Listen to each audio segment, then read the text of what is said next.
एक छोटी सी बच्ची नाव पर खड़ी होकर चुपके से जापानी सैनिकों की ट्रेनिंग देख रही थी। तभी अचानक उसकी नजर ट्रेनिंग ग्राउंड के फर्श पर पड़ी, जहां चारों तरफ उबलता हुआ पानी फैला हुआ था। बस यही नजारा देखते ही उसके दिमाग में एक ऐसी खतरनाक तरकीब आई जिससे पूरे सैनिक दस्ते की हालत खराब हो सकती थी। बच्ची बिना किसी को भनक लगे नाव के अंदर गई और वहां से हाई वोल्टेज बिजली की एक तार खींचकर बाहर ले आई। वह बेहद सावधानी से तार को दीवार के किनारे किनारे आगे बढ़ाने लगी और आखिरकार उसका सिरा सैनिकों के ट्रेनिंग वाले फर्श तक पहुंचा दिया। लेकिन सैनिकों को इसकी जरा भी खबर नहीं थी। वे बेफिक्र होकर अपनी ट्रेनिंग में जुटे हुए थे, जबकि उनके पैरों के ठीक नीचे एक भयानक खतरा पहुंच चुका था। तार बिछाने के बाद बच्ची फौरन नाव के अंदर भागी और बिजली का स्विच चालू करने पहुंच गई। लेकिन तभी उसके सामने एक नई मुसीबत खड़ी हो गई। स्विच उसकी पहुंच से बहुत ऊपर था।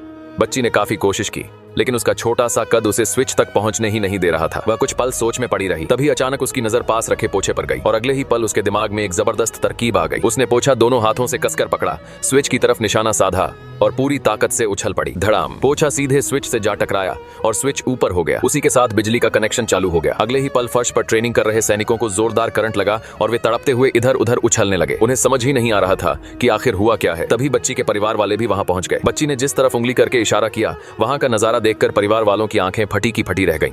सैनिक करंट के झटकों से ऐसे उछल कूद रहे थे जैसे जमीन पर बंदर कूद रहे हों, और यह पूरा नजारा देखकर बच्ची समेत उसका पूरा परिवार हंसी से लोटपोट हो गया।